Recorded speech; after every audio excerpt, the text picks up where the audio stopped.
Welcome to Talk Not a Quick Rise podcast.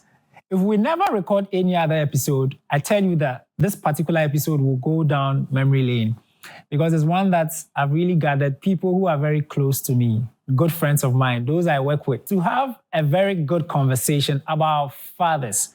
And the title of this episode is what? The Good, Terrible, Lost, and Forgotten Father.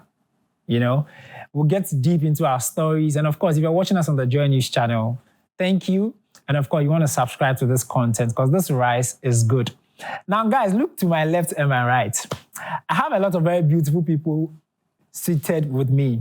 I mean, I'm going to do the intro, of course, because I love them. But let's do it this way to make it a lot more simple. Why is your energy dull? Are you there with me? Like, yo, bro. Okay. Yeah, we are in solid building. Man, starting from my far left is a guy that I've personally worked with. We've done a lot of productions together.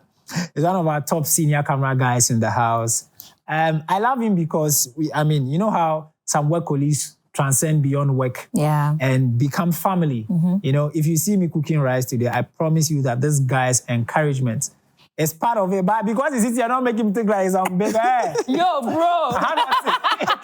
He's seated here looking like some cool guy, man. Yeah. Guys, show some love for Makafui. Makafui, tell us, what do you do here? I mean, what do you do? What do I do here? Yes, please. Oh, I'm just one of the cameramen in here who frame shots. So. Hey, he's humble. I'm just one of the... He's trying to be modest. Yeah. He's one of our senior top camera guys we have here. I'm very humble. One of the cameramen in... One of the cameramen in the business. Solid. Before I come to the pretty lady on my immediate left, I want to take you to my far right. Mm-hmm. And of course, if you watch Joy News or you've ever seen a video of an NSMQ boy saying that... he asked the question that, I can't wait to be in your shoes. And the guy said, my shoes are going to weigh you. I don't know if you've seen that video before. I'll put it for you to see. But you're so happy, you're so excited. I want to be in your shoes right now. You can't be because it's going to weigh you up. Like, it's going to what? It's going to weigh you. Can't even walk with it. That particular reporter is Nana Boachi Yadom. Yep. He's with a Joy News brand, of course, in Kumasi. Nana, welcome to Talk No the Quick Rise. For myself. Yeah, clapping for yourself. I like that. And now, what do you do? We don't know what you do. What do you do? Also, I'm a journalist with the Joy News team. Also with Love FM in Kumasi. Charlie Aquano voice near you. Yeah. I love that. Yeah. Great. Of course, normally they say ladies first, but I'm going to keep the best for the last, which is this very beautiful lady. But let's go to my immediate right. I'm telling you about the guy in yellow, Charlie. The guy out there, Charlie, no, you're regular. What are you regular. You didn't look say hi. I mean, this guy is one who works very close to me. He's currently the lead producer for the Talk No the Quick Rise team. Charlie, please tell us who you are and your name. Yeah, I want you to mention your own name. Let me try and open Wikipedia first. Hey, Charlie. Man. Okay, they're not up to date, but let me... I'm a journalist and then a production assistant here with the multimedia group. Wow. And also the lead producer for Talk No the Quick. Show some love for Nicholas. Solid. And for this lady, she's very special to me because you know how when you're in GHS or SHS, you have certain part, you know, the person who sits right by you in class. I mean, this person sits right by me I've been here for 4 years. So all these 4 years, she's been with me and we've been working together. We laugh at people together. I mean, we critique together. Of course, we bounce off great ideas together. Please show some love for the ever beautiful Poma Denise.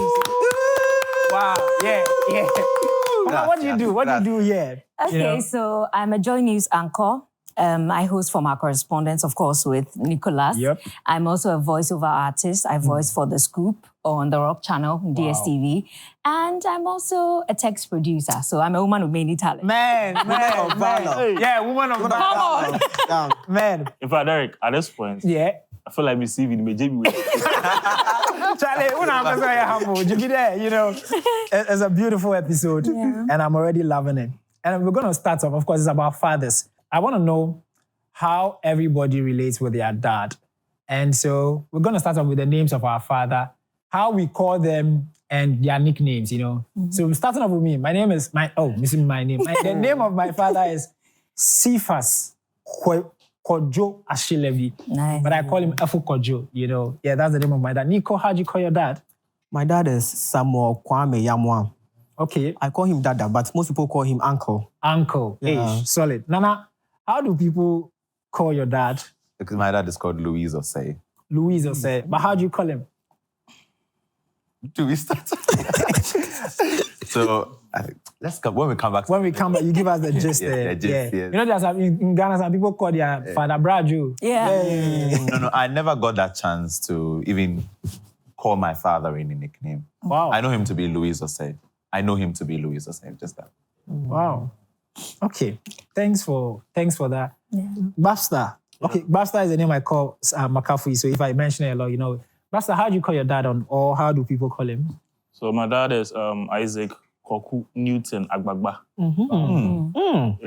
Newton. Or let me say Isaac Newton, yes. Yeah. Isaac Newton Koku Agbagba. Nice. Okay. I call him that. Da. Solid. Simple. Sister Puma.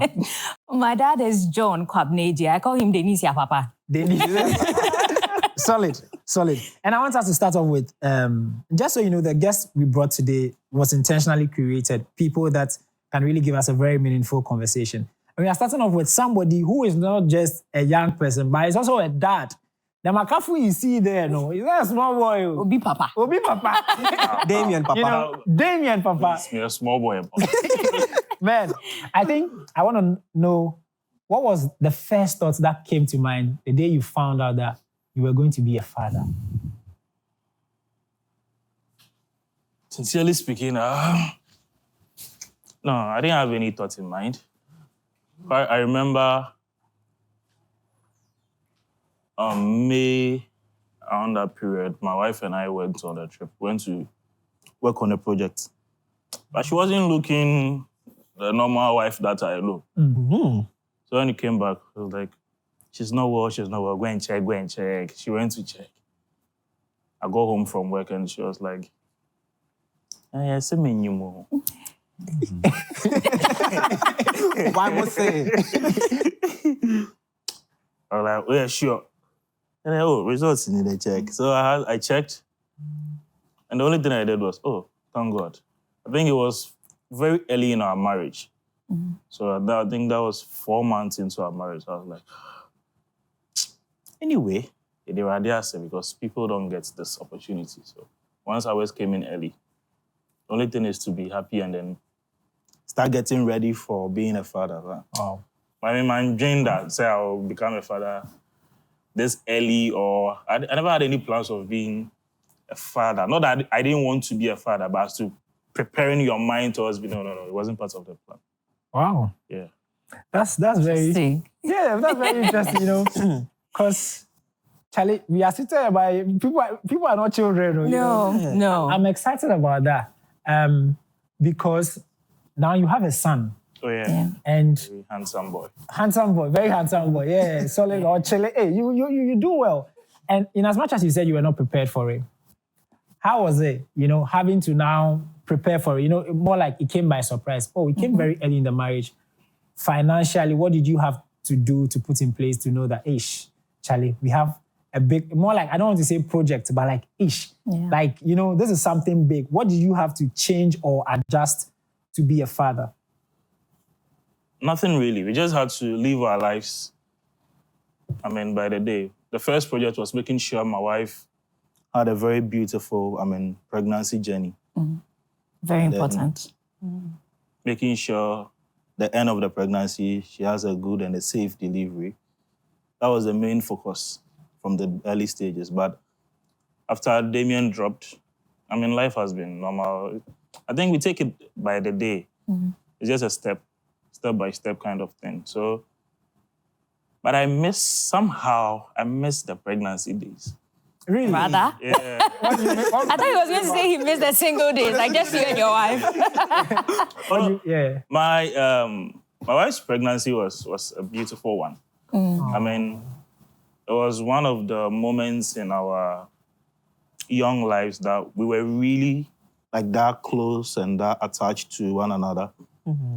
I never missed any antenatal. Wow. Beautiful. I was always with her anytime she had to go to the hospital. I mean, you know our work is a very busy one. Responsible. But within responsible husband. within that period, I was fortunate enough to have Mother Suze around, our late boss, who understood me. He never gave me assignments that would take me away from my wife and all of that. And it was just the two of us. So it was a very intimate one for us. It was loving, it was beautiful. And then I made up my mind also to document the entire pregnancy journey through delivery. I mean, my boy is like, I didn't want a stage whereby he will grow like our parents have been doing. And I will be singing it to two. That must be evidence. So I made sure I documented everything. Like, so the labor ward like this, I was in a labor ward with my camera. I made sure I took videos and photos of the whole delivery. It was beautiful. I mean, Wow. Yeah, pregnancy was sweet. I like that. In fact, forgive me for staying on you because you are fresh in the fatherhood game. So we want to learn from all of us here. Me mini boy, hopefully after the podcast, mini boy. I was very fast in saying mini boy. Yeah. Because why? Focus on talking about that. Okay. Yeah. I mean, about 5. We'll get back to that. Back to girlfriending. Yeah. You know, they say that you give birth to a child and it's more like a mini you that you brought into the world. Oh, yeah. What do you see? First of all, is it very true? And what do you see your son do that you go like, hey, this is me? Have you seen Damien before? Yeah. No one will tell you this is Michael. From his feet, his fingers, and then like he took almost all my features. I remember when my wife was pregnant, we went to do the scan. I've forgotten the name of the scan. The one that they get to tell you the gender of the baby and all of that. The doctor was like, hey, you're going to have a very tall boy. Yeah, and as at his age, he's just he's not even 2.5 years old, but he's almost at my waist. Ooh. Yeah, he has body. He looks like he almost looks like a 5-year-old boy. Wow. Sometimes the only thing I think when he does, I'm like, no, maybe you're cool, but that's my God. Oh, yeah, sure, saying free hall. Akuma. I don't know. I'm yet to get angry, so. But then, it's a mini me. I can see myself in him and all. Wow. Great. Nice. A last one for you, which is, I sat here with Kiddy, and he was telling me about how his son, Zane, has changed his life. And now it's almost like he has to father him. In as much as he's also growing, it's like, Charlie, he's growing and he's now still figuring things out. But one thing that having a child has taught him is now, has gotten him to really understand his dad more. Just, it now makes sense why they say turn off the TV at 10. You can't give the child, Mama, yogurt. And your yogurt's beyond out of everyone, you know. What has fathering Damien taught you as a young father? Just as Kiddy said, it's a journey where you get to understand a lot of things that happened when you were a kid. Now, I appreciate fathers the more. I understand why you may meet someone and all he does is to mention his kids. All he does is to make sure the kids are okay. I remember a time things became a bit tough at home. His food got finished. And I got a job and I got paid. The only thing I had in mind was to make sure he gets his food. After all, we are old enough, we can take care of ourselves. But for him, he's a baby. He came to this world by us doing our thing. So I've come to understand. And now anything I do, I'm thinking, will someone refer to my sins someday, pointing at my son, say, your father did this, your father this, your father.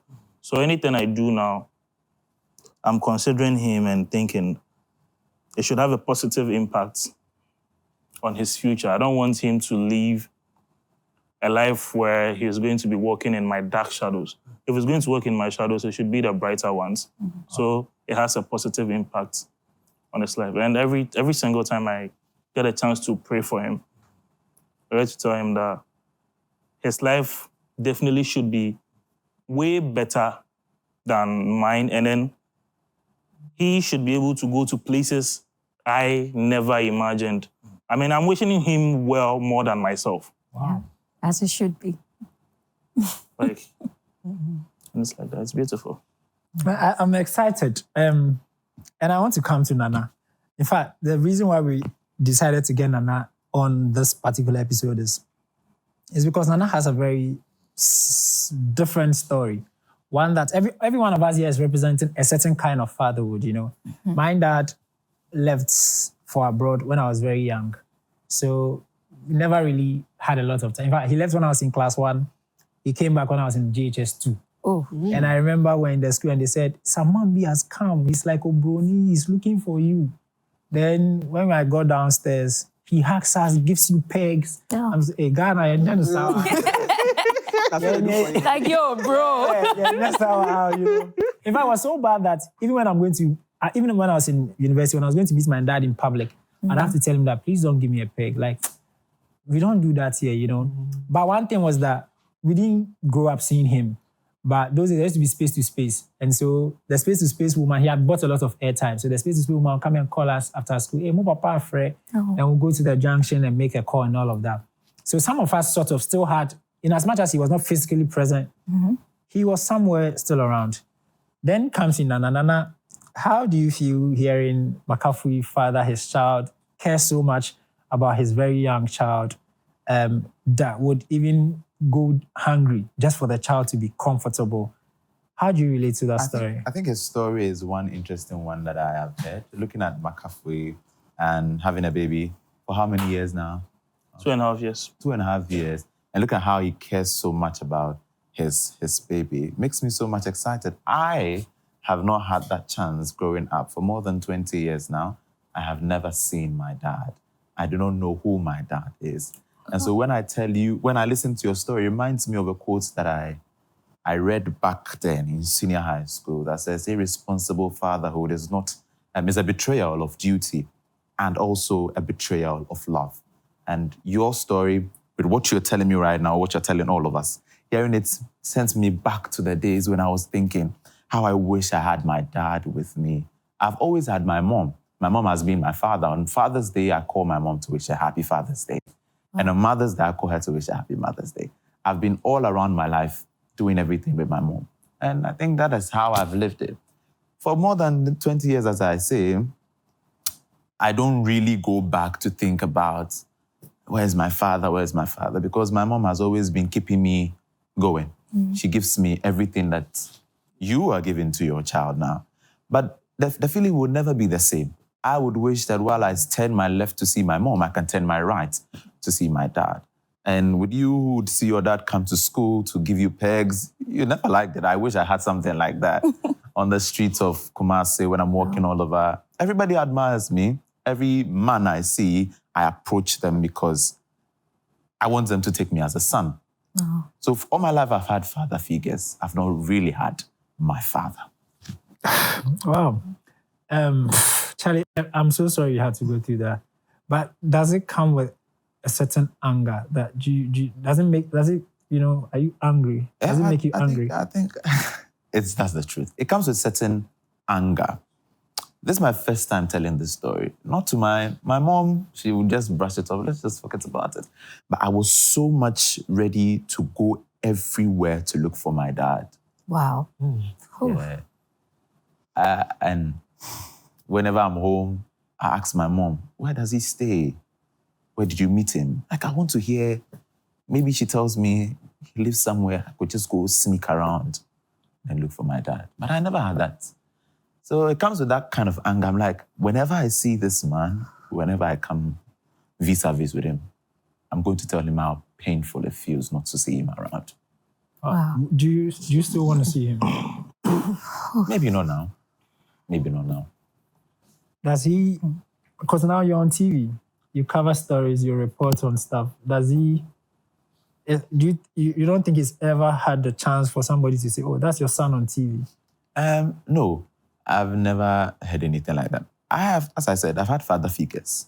So every time I get the encouragement from my father figures, I have a lot of father figures. who call me to encourage me. You're doing this, you're doing this, you're doing this. And fortunately for them, they're abroad and they take care of me. And so I think that sort of takes my mind out or away from getting to know my biological father. Because whatever I need, I'm able to call my father figures, to call them, Daddy, I need this, I need this. So they'll send it to you.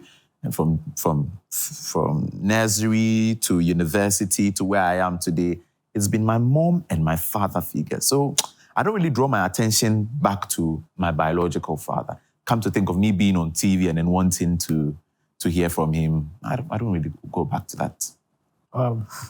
I'm grateful you give us this gift of vulnerability, and you said something that is very shocking, which is the fact that we are here. I'm here saying they are kissing me. I don't like, but you'd really wish that. Guess what? One guy who has a similar story like yours, just like yours, is Evans Mensah. I don't know if you know Joy Nice's Evans Mensah. Evans didn't grow up with his dad. He has still not met his dad.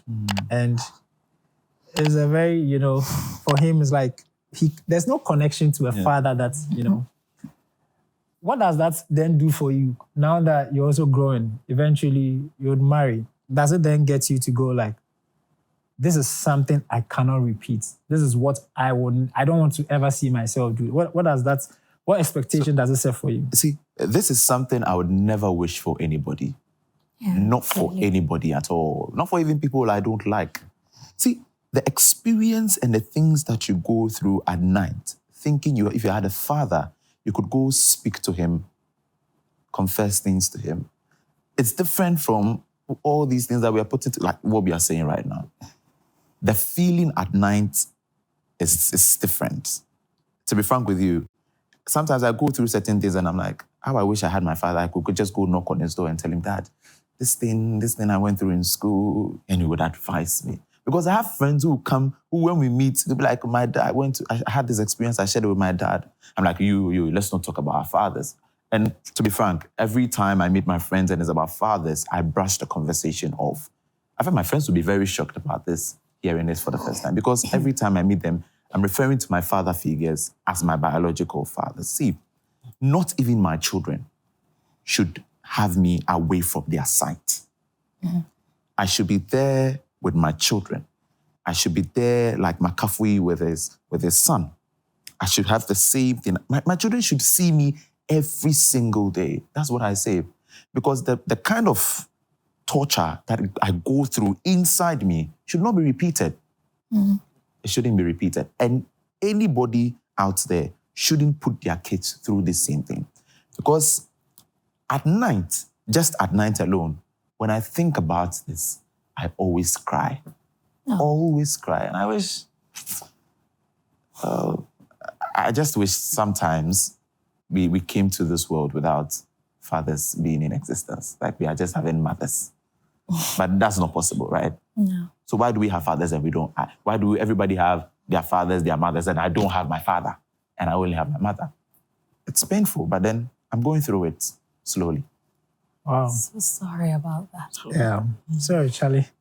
I love that. It just tells you how, fatherhood is in fact, I read a statistic that says that kids who grew up without their fathers often turn out to be the ones we are seeing on the streets, the ones who are, the robbers, the ones who are questioning somebody. Yeah. And it's not because they wanted to, it's because for all of us, what a father represents is a certain authority. Yes. And I'm sure McCaffrey will tell us that when Damien is fooling, he can just use his mother may shout, hey, Damien, stop! Damien, stop! But when the father just messes, Damien. Yes, just the voice. Just the voice is enough to, align him.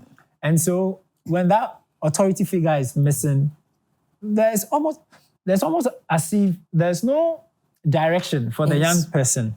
And I'm so sorry you had to go through that. Sometimes you wish, I was very stubborn when I was a kid. So I'll just go out to cause some trouble.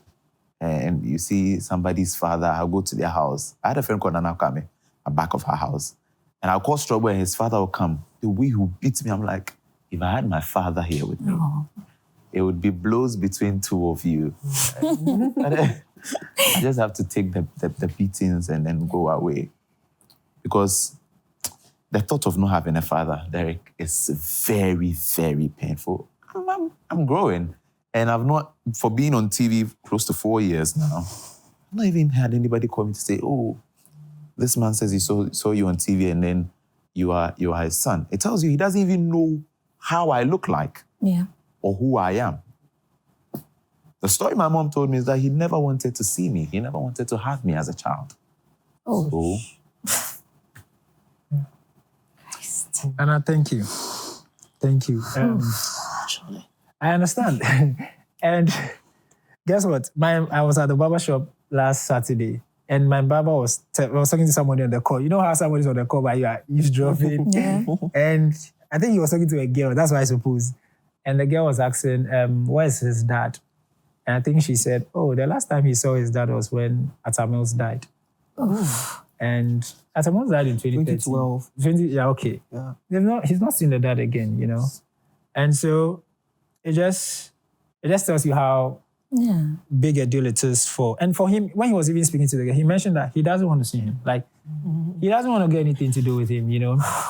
My name is Derek Elom Ashilevi, and I just started this podcast journey about 6 months ago. By God's grace, we launched it, and from the first episode to now, we seem to be doing well. We are doing well. I mean, I just want to be humble, you see. It's the conversation where I sit down and talk to young people who are doing impressive, especially in a place like Ghana. And we've been cooking some rice for some time now, but we need help. It takes a lot to get you an episode. I'm sure a lot of you believe that our platform is doing some good to you. And so we're calling sponsors. If you want to sponsor Talk No The Cook Rice podcast, we are very open to it. Any form of sponsorship at all. You can give us sneakers. We give you a shout out. Of course, I wear your sneaker. I can't do on TV top video, but free adverts. If you want squeeze back is the L thing where this video will squeeze and you see your adverts playing as it's doing now. Even if it's phone case you think you can use to support the show in any way you can, let's cook this rice together. There are some brands I personally want to be on the show. A brand like MTN. MTN, you are asking, what are people doing today? Hey, my show really aligns with what you're doing because I'm asking people to stop talking and to cook. Hence the name, Talk No The Cook Rice. MTN, you can hop on. We're going to be very grateful. If you're a brand that you are into food, we're open to it. Drinks, children, whatever. Charlie, we need help. And we want you to come on this show so we both shoot up and fly together. And so if you'd love to sponsor or be a part of the Talk No The Cook Rice journey for what we're doing, the numbers are on the screen. You see for yourself. You can email the account you see or just DM. Charlie, no sweat. Just DM. Text me. That's my number. We'll have a conversation about what we can do to make the show better, the experience, a more exciting one for our viewers. I'm so excited that you want to go on this journey with me. This is Talk No The Cook Rice podcast. As you know it, yeah, we cook rice. Don't talk about plans. Charlie, cook. I want us to turn to Poma. And Poma, you had a dad. Very sweet dad. I don't want to tell the story. Yeah. Tell us the story of how you have somebody great, you're enjoying them, you are loving everything, then they are no more. Yeah. Or they metamorphose into a very deadly sickness that wastes them away from you. My dad, unfortunately, I can't say, I've had the opposite of what Nana had. My dad was present physically, emotionally, mentally, on all levels you can never think of. The closest with my father actually began even before I was born. We had a special bond. So my mom was ill for some time. She had lost weight, had been on drugs, and been in and out of hospitals. And then she found out midway that she was pregnant. And she was scared that she was going to give birth to a deformed child or a child who would not function properly. So, and at the time, my mom had already had like 4, 5, 6 kids before. So it's not like they desperately needed another child. Yeah. But my dad insisted that, no, we're having this baby. Because somewhere inside him, he knew that I was going to be his special person. So my mom carried me for 11 months, 2 weeks, almost a year. Wow. And that whole period, my dad told me the story that, look, she was giving up. Ade, what's happening? My yare, afe manyem, mimpese yebe. A whole lot of things. And my dad said, no, you're having that baby. So when I was born, I recall my dad telling me that he held me in his arms and then took me to my mom and said, Nanaya, akolawe oyare. So we've had that special bond. My mom passed when I was 11, 2008, and my dad became my mom. And let me say this. There's this feminine side to every man that sometimes it takes the death of a wife to bring out. My dad did things that I thought every other father would overlook. When I had admission to Infantoman Girls, you think that, okay, he'll leave it to my sisters or my aunties. No, my dad took my hand, went with me to Accra, shot everything on the prospectus. He had already told them that, oh, me being Infantoman Girls, yeah, me didn't never buy and all that. So he bought everything. When I say everything, I mean the bra, the panties, I mean everything. Nothing was off limits. And then I went to secondary school. We had that close relationship. My father, when my mom passed, my father was not with us. He was working in Takrade. Every day, he would call in the morning, in the afternoon, in the evening. If he calls and he's unable to speak to any of us, trouble. He keeps calling everybody around. There was a time he called one of my uncles who lived at Kwashiman. He had to drive all the way from Kwashiman just to come because he was calling us and he wasn't able to reach us. So my father has been the most important person I've ever had in my life. He never made me feel the absence of my mom. He did a yeoman's job at it. What I remember about him was the day I had I had admission to Infantoman Girls. And then it was a B school at the time. I wanted Wesley Girls. And I didn't get it. So when I checked, he came back home from work. I said, "Dampacho, me check me school no minya Infantoman Girls." I was sad. "Oh, debut. My colleagues be where you mem. Oh, I'm Infantoman Girls. Hey, good school."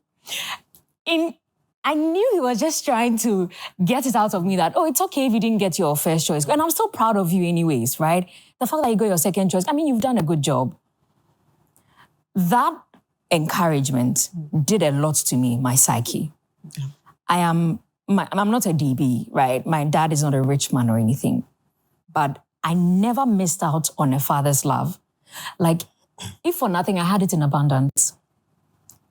So, when he was ill, when he suffered the stroke, I remember I was feasting on some bowl of kinky fish and some onions on the side on a Sunday. My sister called me that, "Yeah, Rashid at the hospital.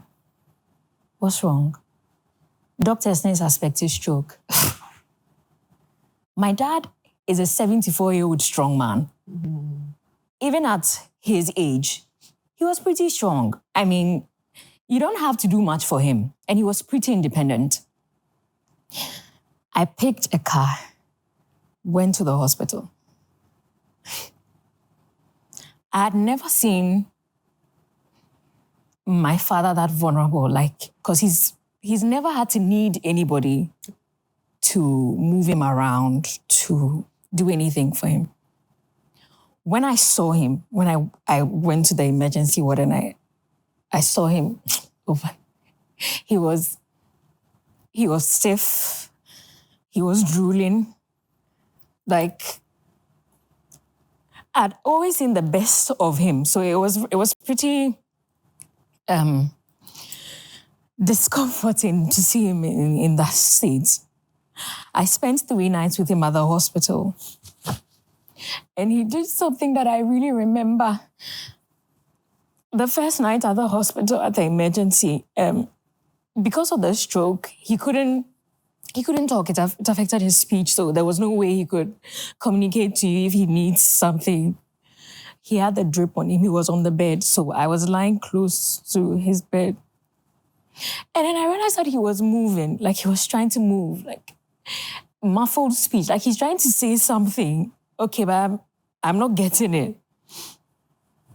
And then I just sat down and I had to notice, this was around 3 a.m. I had no sleep. I hadn't seen my father that way, so I couldn't sleep. So I saw him pushing himself against the hospital bed was against the wall. So I saw him pushing himself against the wall. And then I noticed that he just taps his left hand like this. I didn't quite understand what it meant in the beginning. After a few minutes of observing him, and I realized that he was actually trying to push so that I sleep with him on the bed because he had noticed I was uncomfortable. Because he had noticed I was uncomfortable. So even to the point of immobility, he cannot speak. He was still looking out for me. Like, this is someone on a hospital bed, you've suffered a stroke. And even in your vulnerability, he's still a father. Because he had noticed I was struggling to sleep. Both of us didn't have any sleep that night. And then I told him that, Daddy, it's a hospital bed. I can't sleep beside you. But I'm okay, so I'll just sleep on the bed. I'll lay my head on the bed and I'll sleep. And then he kept insisting. I said, Daddy, I can't sleep on the hospital bed with you. He kept insisting. I said, okay, I'll sit on the bed. So I sat close to him. And I held his hand. And I said, Dad, are we okay? And then he nods yes. I said, okay, Dad, let's na. Some few minutes, he turns to see if I'm comfortable. And this is someone who suffered a stroke. I'm supposed to be responsible for you now. So I was wondering how, like, you are too much of a father that even when you physically can't, he's still trying. He was discharged, we had to go home. And then each time we had to dress him up. He would tear up and would not tear up because, it would have been easy if, as he was aging, he was getting weak. When you're bedridden at that point, it's still painful, not that painful. But this was someone who was perfectly okay. So seeing him in that state was very difficult. At the time, I just made my debut on TV. He had already heard me on radio. The first time he heard me on radio, when I was done with the Joy News headlines, and then he called me and says, Mateo Kasawo radios. And you sound so beautiful. And then he jokingly said, next time, Bomidi said, wait, Denise, papa. And I said, okay. So when he was bedridden, he couldn't watch much of me on TV. So something happened. I haven't told anybody this year. Something happened. When we brought him back home, it was difficult. We realized that he wasn't eating. He was rejecting food. And then we tried everything that we could, like my older sisters, sometimes my uncles and my neighbors who come around, Dampacho, DBB, eat something. We thought he was rejecting food. So one of the days when I went home, and then we said that you need to eat something because you have medicines to take. You need to eat something. And then we tried to force feed him, like some 4 spoons. Everything that went in came out. And I said, Ade, eat something for us. Because it's difficult. Like, everybody had to readjust their schedule, like readjust their whole life for you. So try and eat something, because if you don't take the meds, he suffered an ischemic stroke. So I think the doctors prescribed an aspirin to melt the blood clots in some parts of the brain. So I said, I beg you, please eat something. Eat something so you can take the medicine, because we can't just give you medicines with no food. So I was disturbed, and I called one of my doctor friends at Kolebu. God bless you, Dr. Metepe. He's at the Kolebu Teaching Hospital. I called him and I said, Daddy is not feeding. Like, he won't eat. Everything that goes in comes out. And I said, so we had to force feed him like some 2-3 spoons. And then he said, no, don't do that. And I said, Doc, what do you mean? He says, what signs is he exhibiting with with a stroke. And I said, oh, he's lost his speech.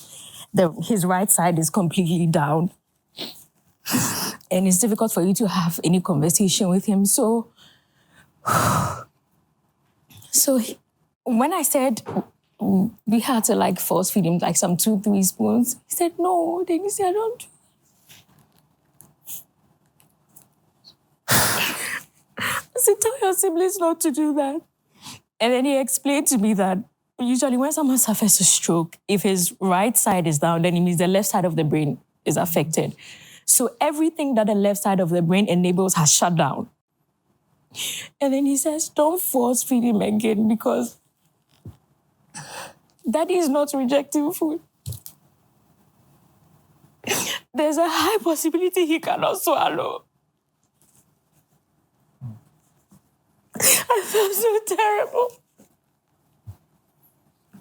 Because the stroke affected his speech. There's no way we could have known that he cannot swallow. All we knew was that he couldn't feed. When I got off the phone with him and then I went to my dad's room and I said, Daddy, I'm sorry. He names to be there. We didn't know. So he asked us to take him back to the hospital so they administer a feeding tube so he can eat. I've had a similar tube when I had surgery in 2021. It's not painful. It's extremely uncomfortable. So it's passed through your nostrils, down your throat, into your stomach. It's not a comfortable thing. We had to take him to the hospital. Oh, much to his dislike, we had to administer the feeding tube. And then he won't talk to us.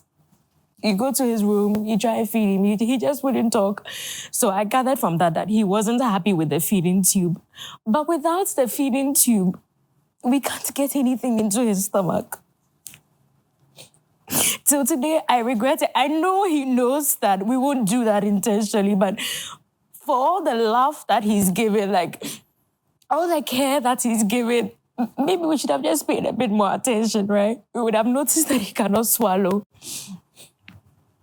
But that aside, my dad is a wonderful person. Like, I talk about my dad so much that people don't ever really think I had a mom. My dad has been my pillar. My dad has been my strength. There's this thing that he always does that I miss about him. Sometime last week, I was home, and when I'm on the afternoon shift, when I'm done with everything, his room is just opposite mine. So I just open the door, and then I leave. So sometime last week, like subconsciously, I took my bag and then I was leaving for work, and then I opened the door. There's nobody in the room. And then it hit me again. Daddy's not there. I had to put myself together before coming to work because I'd done that subconsciously. When he was finally lowered into the ground, we went to bury him. It was so difficult because sometimes I wish, okay, maybe I should have hugged him more. You know, like, maybe I should have talked to him more. Maybe I should have gotten married before he died. You know, maybe I should have had a child before he died. Maybe we should have eaten together, you know, more. But he's not there anymore. My dad's death, it broke me. It really did. It really broke me, especially for a man who has been so much of a father. My dad will give anything to make you eat before he does. He would give anything. So for me to have lost him, especially at the time that I did, he was never able to watch me on TV. He had only heard me on radio. But I'm glad that my siblings did something for me. When he passed, I just finished reading AM News. And then they called me. Apparently, he had died around 2:30 a.m. They were waiting for me to finish reading the news before I go and see him. And then my siblings called. My older brother was on the phone. And then he says, Denise, I watched you on TV today. That was a nice presentation. I said, thank you. He says, okay, so I'm going to tell you something. Try and put yourself together. I know that I'm here for you. I said, what does that even mean? He says, okay, so around 2:30 a.m., Daddy passed. I didn't know whether to cry or like... And he said, we haven't taken him to the mortuary yet, so would you want to see him before he goes? I said, yes. Picked the car and went on the way home.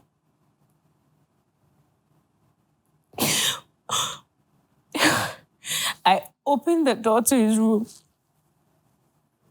And the man that I've been eating with, the man I've been dancing with, the man I've been traveling with, the man who was picking me up from school and dropping me off, he was lying on a stretcher.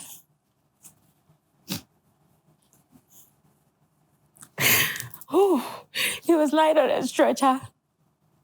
He was gone. No life. I'd seen this man sometimes wait for me at the gate. If he knew I was coming home, he would just sit in the porch and wait till I get home. And I opened the door and he's on a stretcher. He's not talking. He's not moving. He's not smiling. Nothing.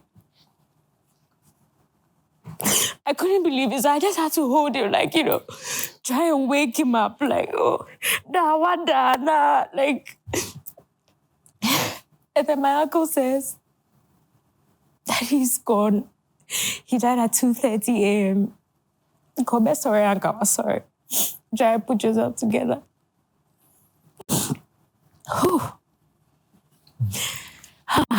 Benicia, I'm so sorry.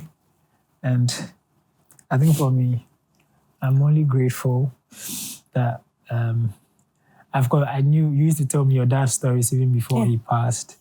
A lot of very exciting stories. And even for me who knew him from a distance, from your stories, I just could tell how much you love him and how much he really means a lot to you. And I can tell you that if you were here today, he would definitely be proud of you. You are doing amazing, and you've blossomed so beautifully that I don't think there should be any regrets because, you're doing well. You just started on reading headlines on radio. Yeah. Started reading AM news. Then you got to a news show from our correspondent. And now you're even working for other media houses on DSTV. Yeah. And not only that, you've grown, you've matured. It's beautiful. You and I have had conversations about marriage. And I can tell you for a fact that if Daddy were here today, he would be super proud of you. And of course, he would wish that you would be, in fact, you go like, what continue interview sooner? You tell the whole world about it. Continue sooner, And so, of course, he's in a good place and we're all here for you. Your siblings love you and we all love you, Thank you for trusting us and sharing the story. Yeah. And guess what? Why would I get Benicia to tell us a story? It's because for some of you, you have your dad, and for one offense or the other, you don't talk to your dad. You vowed never to have anything to do with him. And all we want to do in this episode is to tell you the value of a father. You can see that Denisa would give whatever it takes to have her dad back. Boachi would do whatever it takes to have met his dad, And so, Charlie, you have your dad with you, not for anything. Today is Father's Day. And I think that alone is good enough a reason to put behind his nemesis and, look at the mere fact that he brought you into this world. There's a shocking statistic I want to draw your attention to. The data shows us that about 80% of those of you here who come to consume the rice we cook here have not subscribed to the channel. I promise you, the team and I are going to work hard to bring you conversations that change the narrative. And that's why we're bringing you diverse conversations from entrepreneurs to footballers to journalists to creatives. We're going to bring you a lot more. But the caveat is that the bigger the subscription, the bigger the guests. There are some guests that we are trying to reach out. The only reason they are not minding us is because we don't have the numbers. And to help us do more, more by subscribing to this wherever you consume it, especially on YouTube. This is Talk, not the Cook Rice podcast. As you know it, yeah, we cook rice. Don't talk about plans. Charlie cook. Yeah, let's continue. Machiavelli. I like to call Nicholas Machiavelli because, Niccolo Machiavelli, if you read history, one of the philosophers. And Nico, you hear all of this beautiful story, and for you, you're growing up in a very beautiful family, and your mom passes, and you literally now just have your dad. And your dad is not extremely emotionally present, How does that add up to your mom leaving? What change happens in your life after your mom leaves and now your dad takes over entirely, with you being the firstborn, having two beautiful siblings after you, So, growing up, my dad decided that he was going to choose a hard road, not for himself, but for we, the children. And so we always saw him going to work, coming back late. And you only see him on 1 or 2 weekends because he was always working. So whenever there's an event at school or you need to, bring your parents to the school, it's my mom. My mom will do all the rounds. And so even though my dad was not physically present, he made sure that we were okay. I remember one time he told me that, Nico, se busia na mebo na me de wako school, mini shema, mini kokofo, mini mansion. If mebo busia, so that I can go to school and become a better person, he would do that. And we saw him do that. There was a time where he would say that, Makoji busia, because of my school fees, and he had this way of encouraging us that, no matter what, we are still going to make it. And so even though he wasn't there physically, emotionally he was there, he'd call my mom. At that time, we didn't have a phone, so he would call my mom. I would speak to him on the phone. Because I was the firstborn, I was always giving him updates about the house. And so if sometimes my mom is not even available to, speak to him, I would just pick up the phone and then talk to him. And so for that period of our lives, we were on phone buddies. We were always talking on phone. And I remember when he left us to Kumasi and he told us that he was coming back. My dad liked to travel at night, so he told us he was coming back. We didn't sleep that night. My brother and I, we were awake from 12 a.m. to like 4 a.m. when he got home. And when he got home, we just couldn't sleep. We just couldn't have enough of him because he wasn't around. He was working, making sure that we were okay. My dad works very hard. And so if there's someone I've learned hard work from, it's my dad. And so when, while he was working and stuff, my mom got sick. She got sick, a lot of things were happening. And I would call him and tell him that, Mama, still on the home family. It got to a point, you had to come down to Accra. They had to do some things for my mom. They had to go and put a tube. We didn't know what was wrong with my mom. So at the point where we just didn't know what was happening, my mom, kept getting sick, kept losing weight and stuff. And I remember I was there when I got a call around 4 a.m. that my mom had been rushed to the hospital. And I just told myself that I hope my biggest fear is not yet the fear of losing a mom. And so when I got there, she was just lying there. She wouldn't even mind me. And because my dad was not here physically, the person I built my bond with was with my mom. And so when we were walking in the area or we were going to buy something, people would all refer to us as, hey, Obin a boyfriend. Because my mom was like, because I was the firstborn, I was always talking to her, all those things. And so when I went to the hospital and she wasn't getting better, I called my dad and I was just in tears. My dad told me that I shouldn't tell my younger brother who was in school because at that time I was going to write the WASI. I don't know what happened. A few minutes later, my brother called me and I just couldn't hold my tears. Yeah. And I put the phone somewhere and I told him that, Mama yare, but yeah, didn't call hospital. We are still on it. You don't trust no BC. So everything happened fast. Within 3 or 4 days, I went back to the hospital and I was told that, I went to my mom's bed. She was referred to Kolebu. When I went there, the doctor asked me that, who did I come with? I was like, I came alone with a friend. My auntie is on her way and she'll be here soon.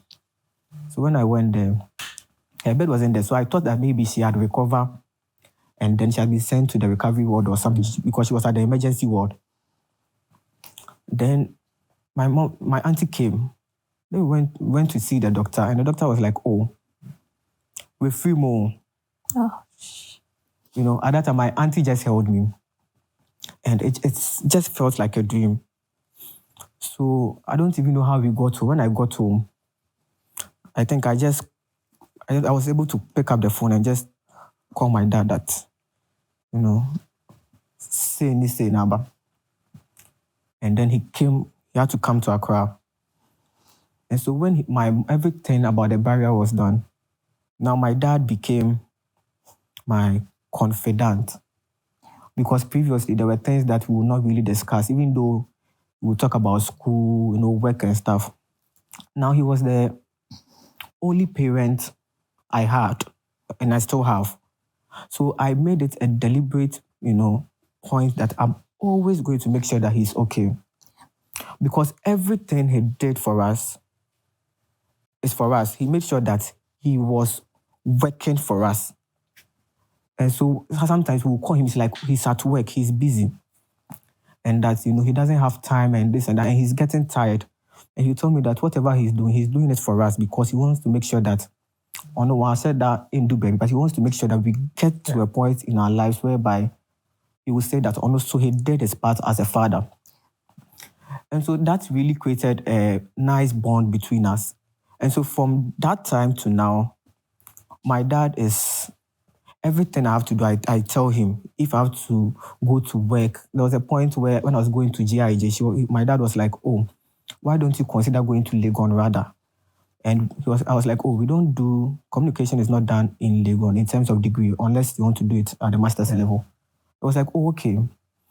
And so from that time, my dad, sometimes I feel like I don't celebrate him enough because he's been there for my siblings and I. And, I know a time will come whereby even though I'm still celebrating, a time will come where I will celebrate him well enough. And so I thank God for my dad. And right now, even though we are still not physically, together, he will call me first thing in the morning and ask me if I'm at work, if I'm in school, how is work doing. One time he called when I was very sick. He was like, I should try and rest because I'm stressed. So he's always making sure that right now we are together because we don't have a mother. And so now he's like our mother and then our father at the same time, always making sure that we are okay. And I just want to tell him that, I don't take it for granted at all. And I really appreciate his hard work. Yeah, grateful for that. Now, Makafu, you are a dad and you would agree that every dad has flaws. Every father makes mistakes, But unfortunately, it's like we don't forgive the men. It's like the world is quite ballistic to men. And so you have people say things like, "Na bema isu, na bema there was a Bob Brown." If one of, well, there's a certain girl my parents tease me with, and they have been asking me to move to her. But I'm like, she relax. And my mother would tell me that. I'll move to her, let's come and eat jollof. And my mother would tell me that. You would one uncle catch us so free, now so big catch now when you're broken heart. Uswa yen feel. And my kids start telling me that if I get broken heart and I'm crying, they don't care. Like, naturally the world is more like be a man. Yeah. Hey, don't show your flaws. When the man is a human being, has flaws like everybody. You are not allowed to cry. You are not, if you are going through tough times, if you're a man that goes to Charlie, you go, if you go maybe one day, everybody will understand. About the debut, I want to. Hey, Massa, also my when you down, also yes steady, you know. How do men who have flaws and are weak men, get to be human as well, you know? Because he's a human being, he'll make mistakes. And you are a father. I'm sure you've made some petty mistakes or petty things that, you know, how do we as young, as manka coming to be a father, how do men move beyond the weaknesses and the flaws and all the societal expectations to be who they must be, you know? So the truth actually is, whether you like it or not, you have to be a man. A man is a man. And then relating this to the story of Kweku and then my sister Poma here. See, men, we are supposed to be strong. That's what everyone expects of us. So sitting here, if I tell you today that I have a similar experience, just like Kweku's life. Watch it. Nana Boache's experience. I mean, you ask yourself, Makafu, like really, you look too strong to have experienced something like he did. But then, my story is similar to his. Where life started very well, both parents were with us. Life took a U-turn. We've been without our father for over 20 years.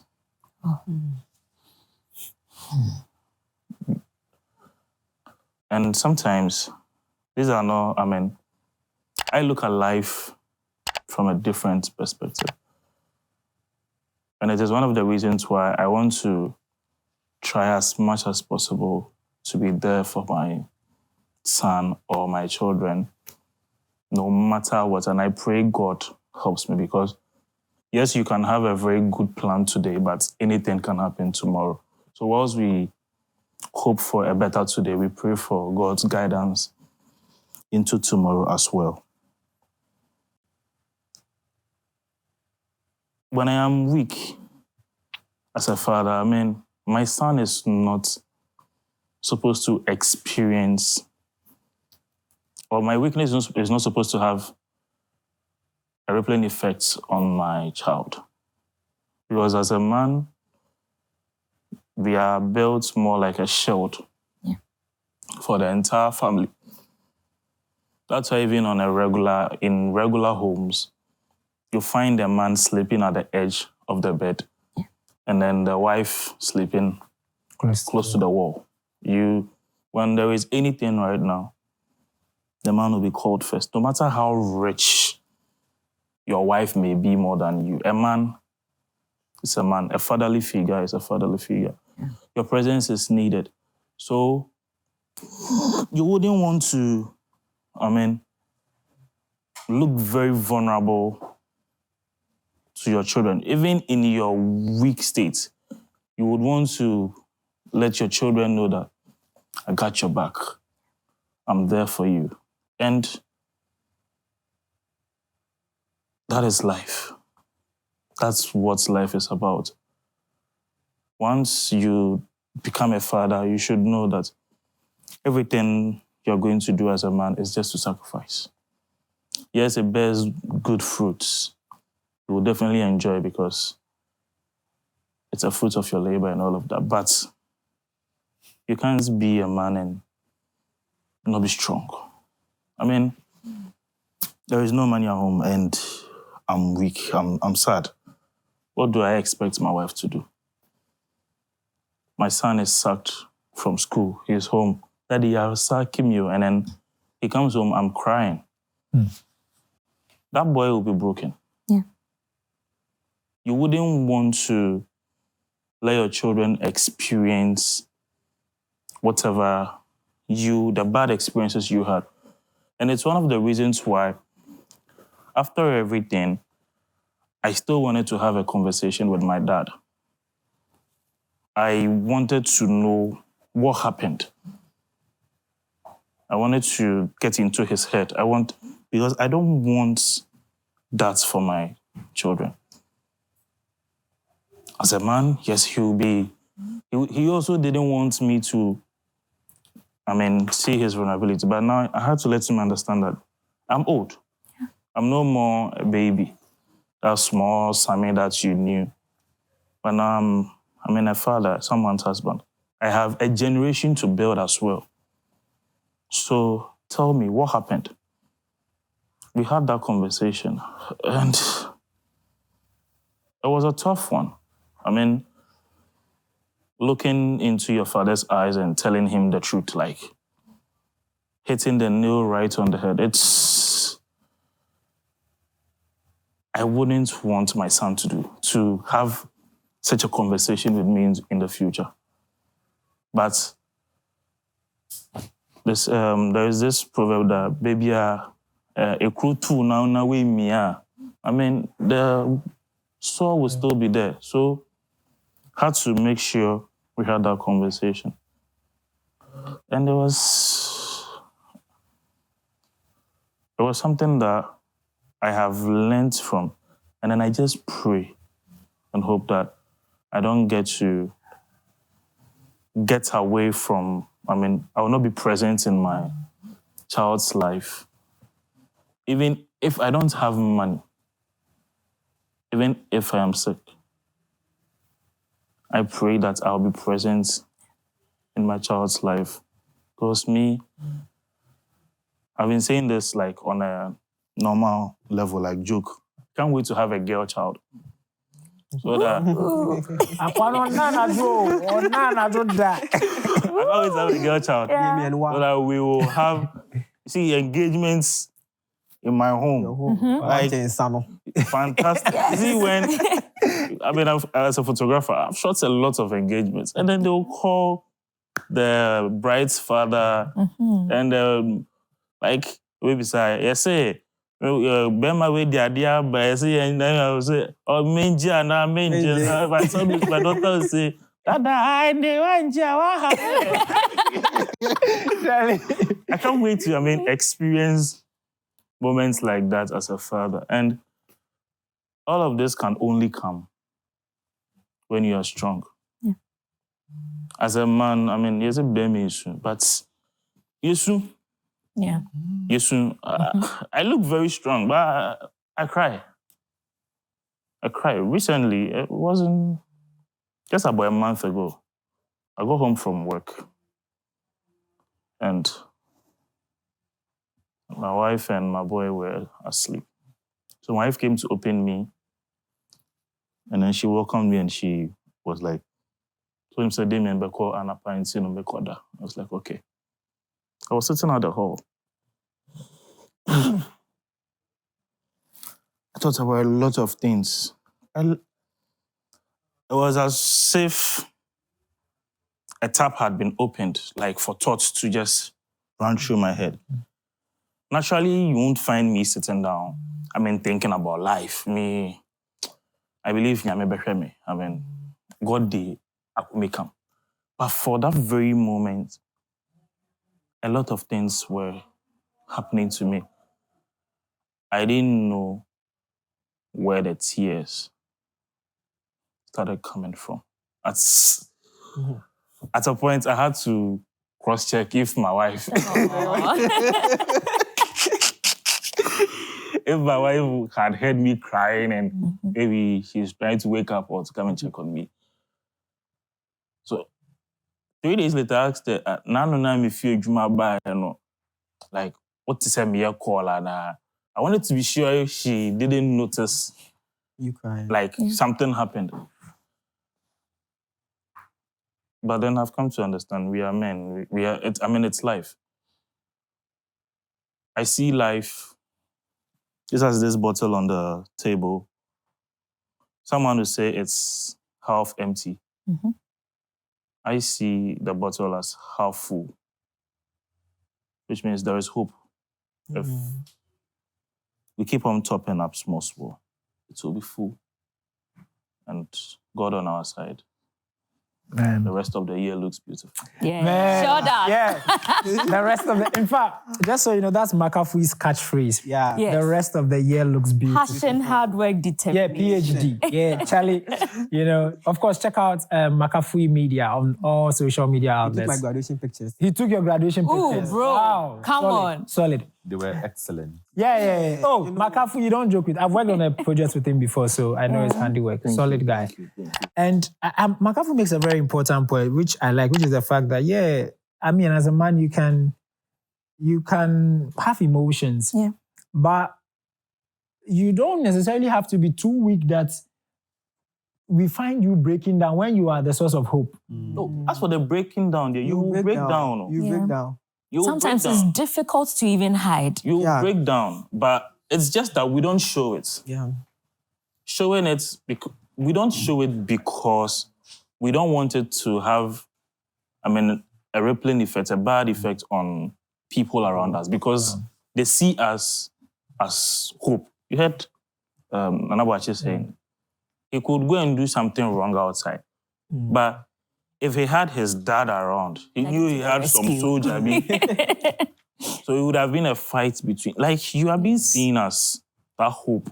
So even though you are going to break down, but we just try to hide it from everyone. That's true. Which affects men. Exactly. It does. Because June is men's mental health, month. And I read somewhere that, a lot of men they are battling a lot of emotions and then difficulties. And they don't share with anyone. So they end up dying early. Yeah. Because they are going through a lot and they think that I can do this. Yeah. Sometimes they can't.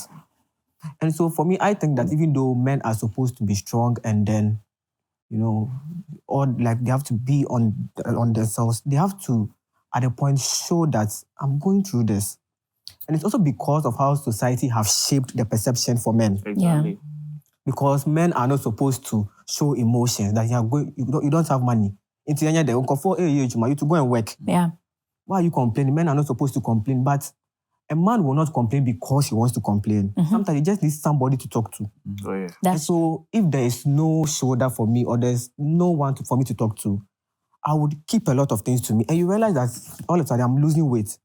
I've become dull. I'm not doing what I like. Then I'm thinking that, Ababu, you can be born saying, which leads to some people, committing suicide. Yeah. Yeah. In fact, yesterday I was reading that the suicide rate for men is 3 times that of women. So men commit suicide 3 times more than women. Men really do go through a lot. Yeah. I experienced that with my father. When my mom passed, he had to father us for 17 years until he passed himself. And sometimes you can, because my mom is not around and I'm closest to him, sometimes he can tell me the same story in the same sequence, using the same words, like God knows how many times. Yeah. So I'm his go-to person. He's always told me how he came to Accra, started out life, blah, blah, blah. I've heard that story before. Trust me, I've heard it again and again. It's a day. But whenever he's going through something and he feels the need to use that story to vent, and then he sits me down and tells me the same story again. Yeah. And when my mom passed, he had actually made a promise to us. We had a small meeting and he told us that, okay, look, I know mommy is no longer there. I'm going to try my best. I can't be mommy, but I'll try my best to be mommy. Yeah. I'll try and fill in the best way I can. I need you people to help me. And I need you people to support me because I cannot do it by myself. So I'll really try my best. And I want to make a promise to you people that I've decided not to remarry until all of you are grown. And the reason he said that was because, I can choose to get married, remarry, but I don't want a case where I have to choose either between my wife and my children and all that. So to avoid all that drama, right, I won't get married. And I'm telling you that as my children, until you are all old enough to the point where marrying a woman doesn't mean she has some direct influence in your life. It would just be for companionship. Unfortunately, he never remarried because that promise came with a consequence. It's very difficult even for young men to get a girlfriend. Nana. What are the odds for a 70-year-old? So sometimes I felt, and that's feeding into this conversation about men being vulnerable and not being able to show it. There's so many times that I could tell my dad was lonely. There are some conversations you can't have with your daughter. Yeah. You need your wife, you need your companion. You can't have certain conversations with your daughter. Some of it he can bounce it off me, yes. But I remember this time when the microfinance sector cleanup came. He was saving with a microfinance. It wasn't the fraudulent ones. They just couldn't meet the new capital requirements. And so they didn't get their interest. They only got the principal. And my dad was moody. And you know, he's trying to be deliberate about hiding it from me, but I know him. So I go to his room and I ask him, Dad, are you okay? I said, Denise, easy. Dad, microfinance, yes, he can't That's what I was using to support my pension pay. So I don't burden you, my children. Wow. So it's difficult. And for him to even tell me that, it took a lot for him to vent and say, I'm going through this. So men go through a lot. I think we should allow men, we should, like judging from the rich because for a man to say it's not easy, for a man to say that, and easy, the man would have thought about it that, what if I go and say it and they judge me by saying that I'm weak or I'm a weakling, I'm not strong. Yeah. But men are naturally strong people. Yeah. Before a man comes to you to ask for something, I'm sure he would have explored a lot of options. True. So if a man comes to you and said that, Charlie, and then you should have known that the man had maybe called a brother, a friend, a sister, and he's still not getting what he wants. Yeah, sure. So I think that men should be given the platform to. You make a good point. And I want to bring in Nana. Because Nana, how then are you keeping a sane mind? Because you're working hard. You work very hard. The results show that you work very hard. And of course, daddy was not around and all of that. Sometimes it can get pressuring for mommy too. And sometimes, in as much as you have father figures who try, you can't go to them as much as you can go to dad. Yeah, you get it. Yeah. How are you surviving? I think that not having a responsible father also shapes your path. It makes you grow faster. I think so. Because for me, the thought of not having my biological father around has always placed me on that kind of road, which is that go, just keep going. You're on your own. You have your mom, you have your father figures, but that person you can go to, you can really confine in, it's not there. So take it up. As you're all saying, men really endure a lot. So as a young boy, as a young man, I know the things that I go through on my own. Sometimes I tell my friends, if you want to see how serious I am, listen to my jokes. Yeah. Yes, if you want to know how serious I am about a particular issue, if you want to know what I am going through, just listen to my jokes. So I would just use that thing that I'm going through as a joke and just spill it out. So the moment I'm able to say it, you're able to laugh over it, I'm cool. Wow. But if you pay attention to what I am saying carefully, I am being serious about it. And that's the pain that I'm going through. But I've just drafted it in a joke or in a humorous manner so we can all just laugh over it. That is how men endure pain. For so long, we keep it inside us. For so long, I've kept this inside me, Derek. And I can tell you, nobody knows this story about me. Nobody. Not even those I work with. Not even my closest friends. It's been me, my mom, my grandmother. Just them. Nobody knows this story. And when I go down on my knees, I always pray to God that fasten the path so I can at least see this man one day. I don't want to go back to being told that, this man that you never knew is dead. I don't want to hear that. But sometimes I'm like, well, if I hear he's dead, it can let me forgive him easily for not taking care of me. Why do you think so? Because then I cannot blame him. I can blame death for taking him away.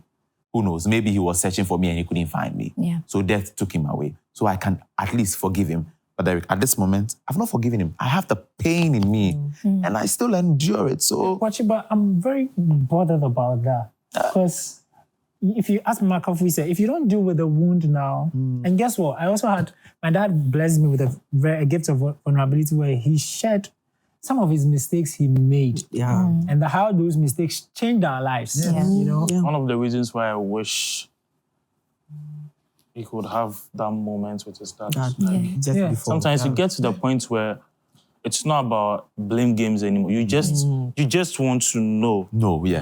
Trust me, you need that closure. Face to face. Yeah, face to face. What happened? What happened, yeah. And you pray he'll be honest and bold with you to tell you the truth that it was A, B, C, D, and I admit I was wrong. Maybe I could have done 1, 2, 3. Yeah. And then the good thing about this conversation is it shapes your future as well, because you get to now understand certain things that happened. Then you don't also get to repeat them. I mean, Makes sense. It makes sense. Yeah. I agree with Makafui. Sometimes you need to have them. If Makafui is my dad right now, what did you do? Why did you abandon me? Why did you let me? Why didn't you take care of me? Exactly. I would want to listen to all of that. Maybe we can't predict the future. It can shape my whole being going forward. It can shape how I would also want to deal with my kids going forward. Yeah. But Eric, the truth is one. The pain is difficult to erase. That's true. The pain can never be, it cannot go easily. Yeah. That is why I'm always saying that if I see him, I would listen to him. But the thought of forgiving him, I don't want to mention my age, but this is over 20 years. Yeah. Do you know, that's like 2 decades and more.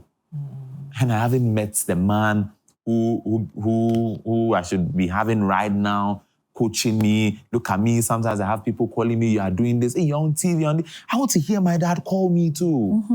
That's my son. That's my son. But my mom is the one doing all this. And it hurts so much. It hurts so much that I'm not getting that man to shape me, to groom me.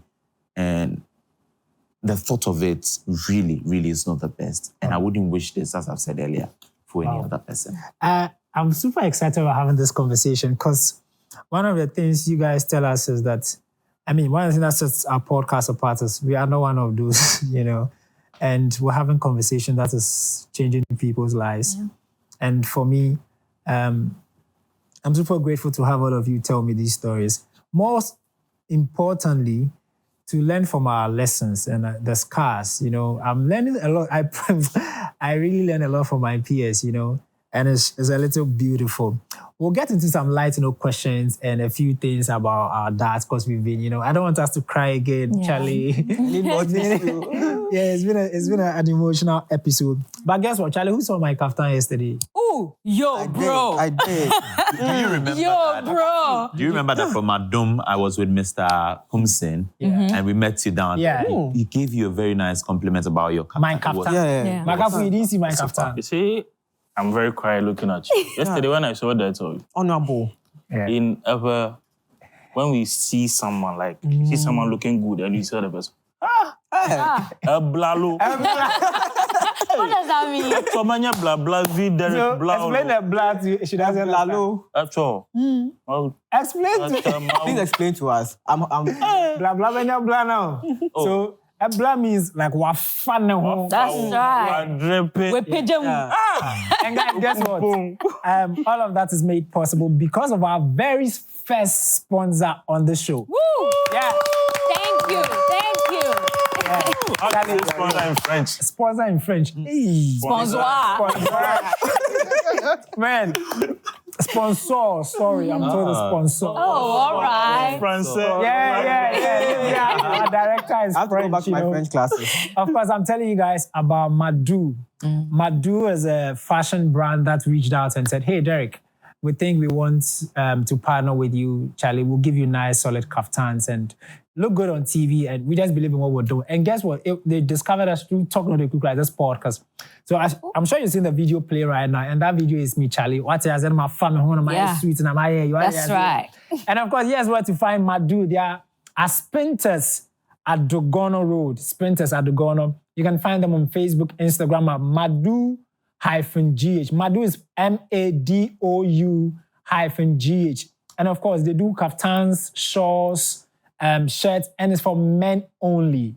Of course, if you're a lady and you want to wear a kaftan, they can do for you. And the lady in charge is Martha, a very beautiful lady, and I love to go on this journey with them. If you want their number is 0244 091 525. I take it again, 0244 091 525. Madu, Charlie, stand out in the crowd. Guys, I want us to play. Yeah. I'm Yeah. excited. I want us to do some. Madu should hook me up with Madu should hook McCaffrey up. Yeah. For your next trip. Yeah, man. Don't they need Ah, a brand Esu. ambassador? They need a brand ambassador. Madu, I'm available. Madu, as you can see. No, but you know, women do a good job at promoting No, stuff. you know, for me. yeah. So, you know- you can use me. Accra- I'm available. Okay, I Wow. can get a really nice Madu, in kaftan. Accra, I have Derek in Kumasi I can represent. Oh, Man, come I love on. this.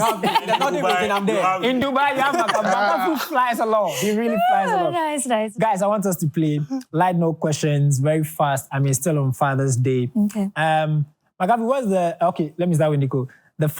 Puma will be good for this question. The funniest thing your dad has ever said that still lives rent-free in your mind. So he said that his favorite car is a Mercedes-Benz. And he told me that, I better Mercedes-Benz amami. Oh, just a Benz, better amami. Let's say muna me service. Man, that's good. Yeah. That's solid. Nico, what's one signature phrase that your dad uses like he's repeated it over and over again? My dad. Peace of mind. Peace of mind. Yeah. What context does he use it in? He's always saying that we should, go for people who give us peace of mind. And even last week, I was having a conversation with him, and the issue of marriage came up. Esu? Fantastic. Peace of, I said, Nico, obe worry. Obe worry so for obe mau peace of mind. Because if you don't have peace of mind as a man, you face a lot in life. Wow. That peace of mind. Yeah. Magabu, guess what? Now you're a father, you pay bills. What's one thing that you see your children do that's like, it could be opening the fridge door and not closing it. The lights being on, or the water running, or no toothpaste, the what, Yes. Yeah, what's one thing that as a father you see that gets your heart pumping very fast? The gentleman has written on the wall. Oh, from Charlie. hall to bedroom. Oh, A church one who was late.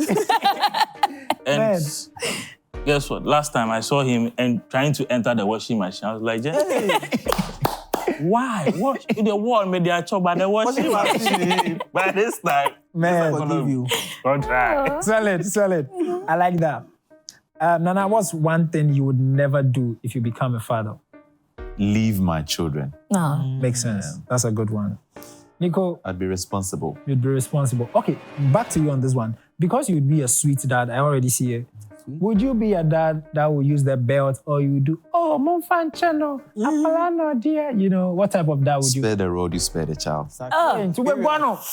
Wow. Now, Bible. I want to be a sweet dad, but then, the options are what? Obebona and answer. Yeah, ube tiana keke. Oh, Jaisa. Tiano. I think I can control people with my voice sometimes. So we pray you marry a wife that can beat, because my parents, Yeah, my dad has never beaten. Yeah. Now my mother. Me too. My mother, yeah. My father never. Yeah. Hey, My mother will slap you and you sit and I tell you. You see my mother picking something, she start running. Yeah, Charlie. Solid. Nico, I've already come to you a couple of times.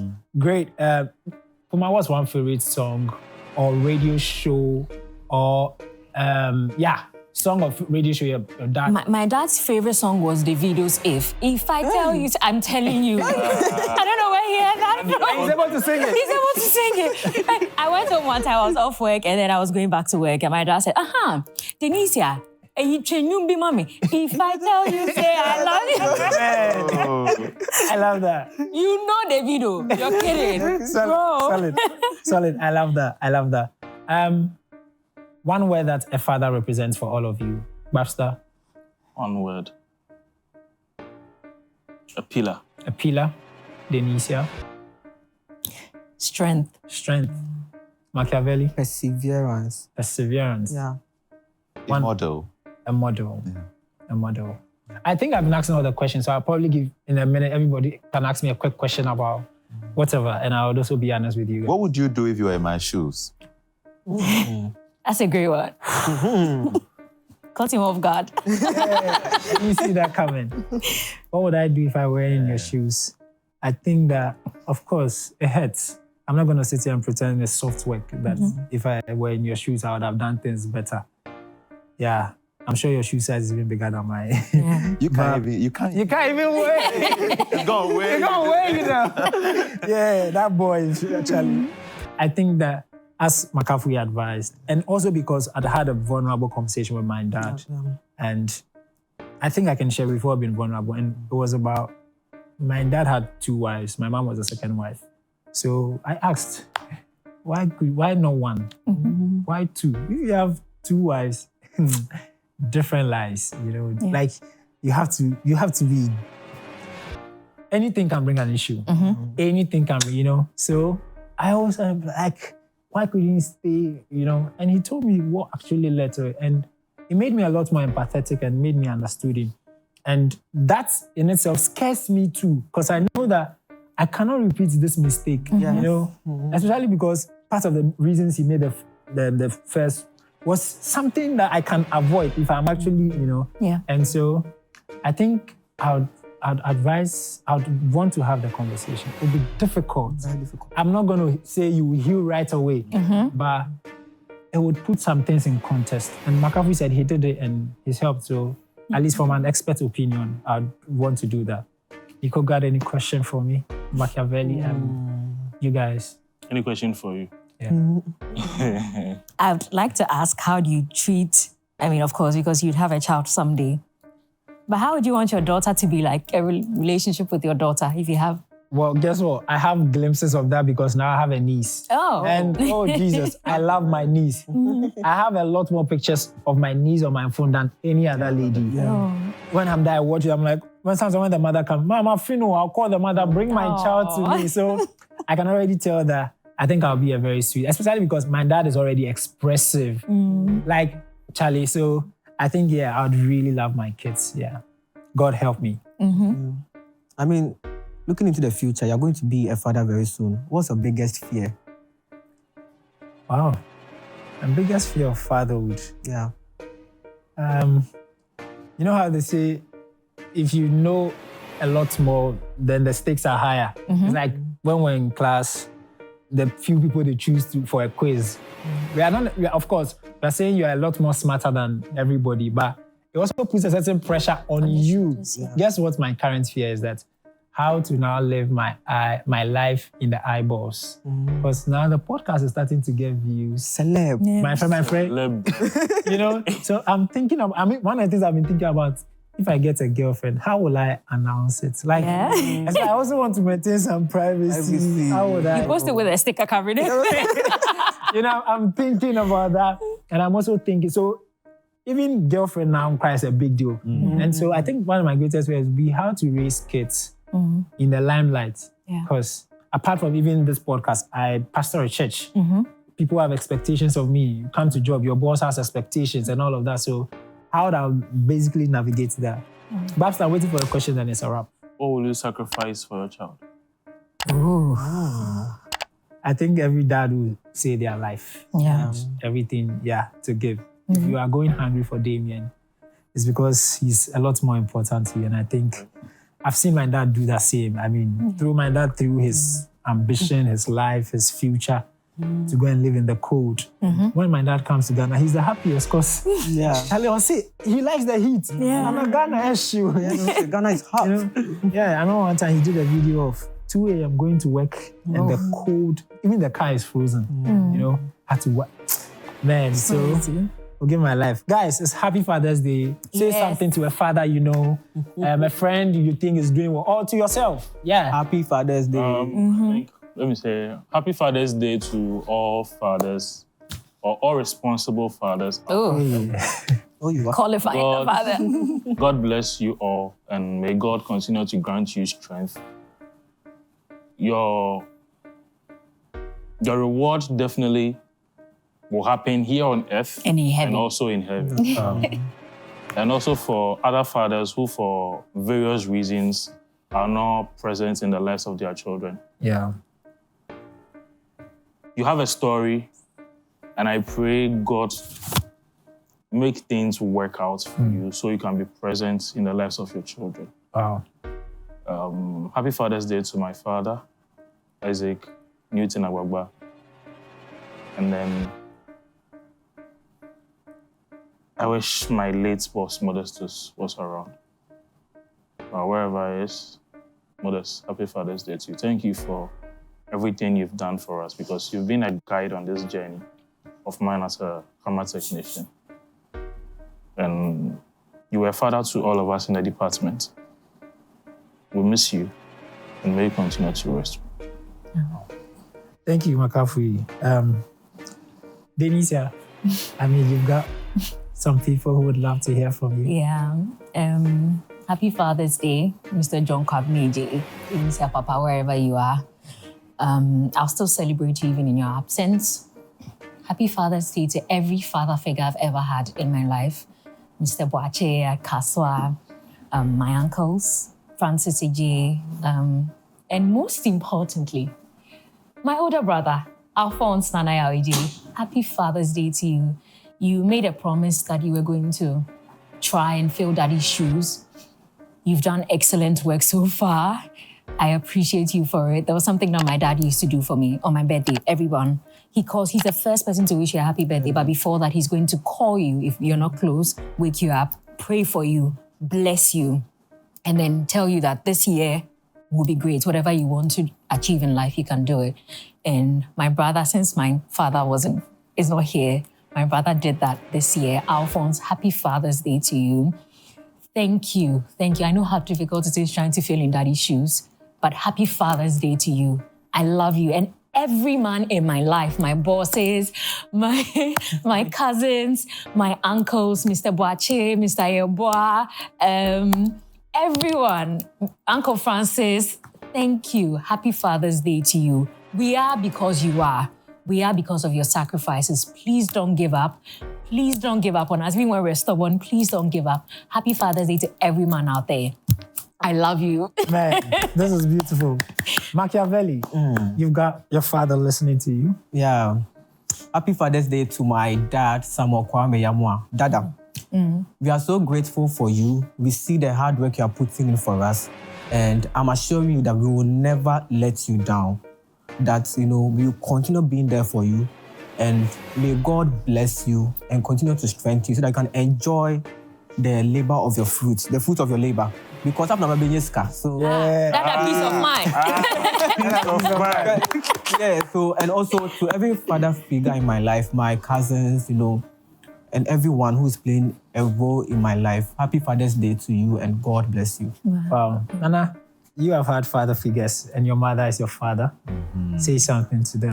So, happy Father's Day to every father out there. On Father's Day, I wish my mom a happy Father's Day for being out there for me all the time. Through my years, from nursery to today where I am, it's all because of my mom. But to all the father figures I have had all these years, I wish you a happy Father's Day. Guess what?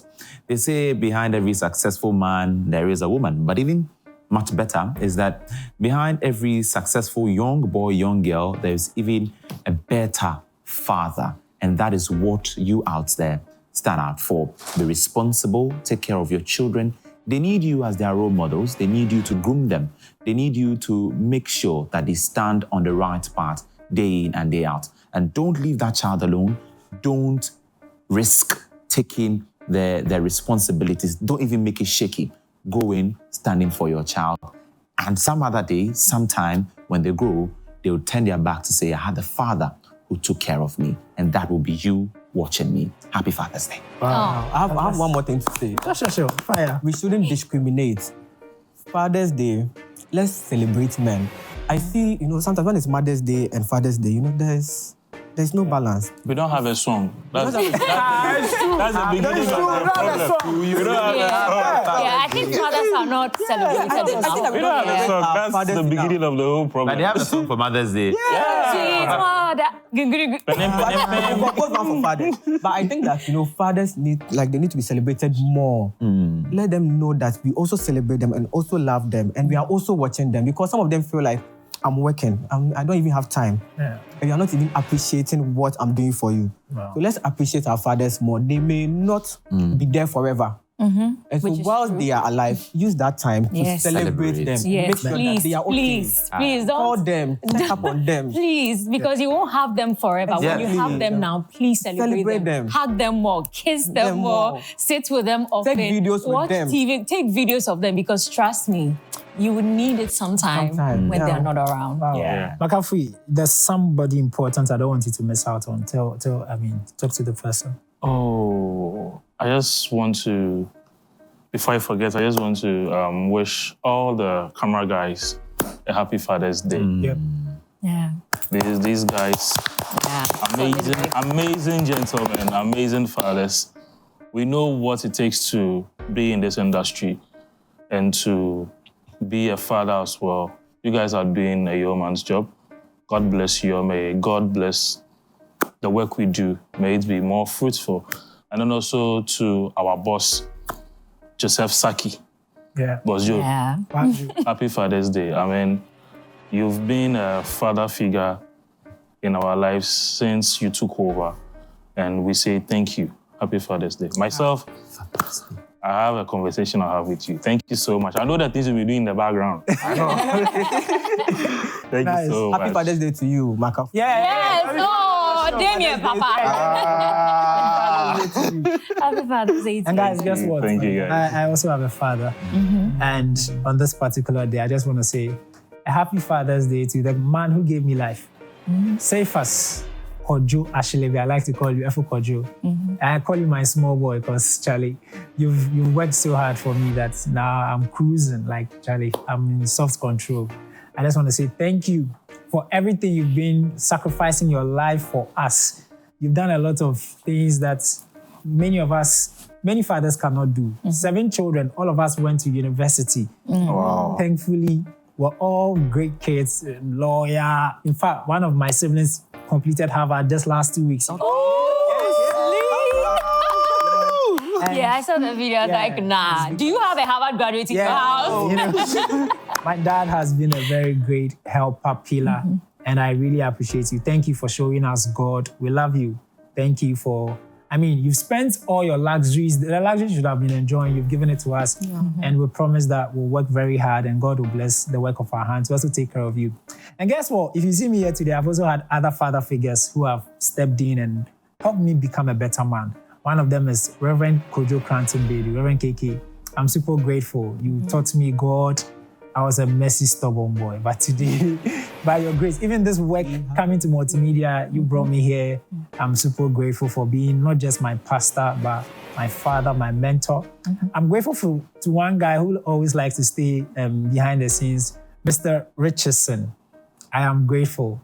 You've really given me a lot of guidance, a lot of things to read. Every time you're sending me something to read, something to check out, a video to watch, and all of these have shaped my mind. Thank you for making time for me to talk to me. I'm super grateful. Mr. Kumsen, thank you for every advice you've given to me, shaping me, guiding me, coaching me. I am grateful. And there's a guy I really like, Abi. Abi is one of the older camera guys I've worked with. We've clashed, we've fought, we've done everything, but we're still good friends. I'm grateful for everybody, every single father out there who has watched this episode. Pastor Les, I can never forget you. I know now I'm running away from you. I've not replied your last message, but forgive me. It's because I want to sort out some things, but thank you for still chasing me and pursuing me. Guys, it's been a special edition of Talk No Dey. Oh, happy Father's Day to Daddy Talk No Dey Cry. Guys, happy Father's Day. Happy Father's Day. Daddy, thank you. You gave birth to a star. You gave birth to the rice cooker. But before that, men, take care of your health. Yes, please. Take care of your health. Go for checkup. Whenever you're feeling, anything in your body, make sure to see the doctor, because a lot of men are dying because they don't have time to go to the hospitals or do checkups. Yes, please. Thank you, guys. It's been a special edition of Talk No Dey Cry. Now, once where we've reached, I said I won't beg anybody to subscribe again. But you know that you need to subscribe. Help us look better eyes. We have, season 2 is already interesting and exciting. We've got more coming up. Guys, don't joke. It's a special edition. Makafui. Fire. To the man that made me a father. Wow. Kindi, I love you so much. Oh. Kindi, happy Father's Day. I think if we continue... Kindi is my son. Damien. guys. Yeah.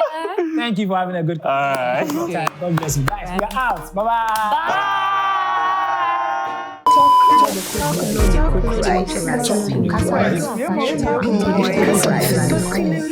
Talk no dey cook right.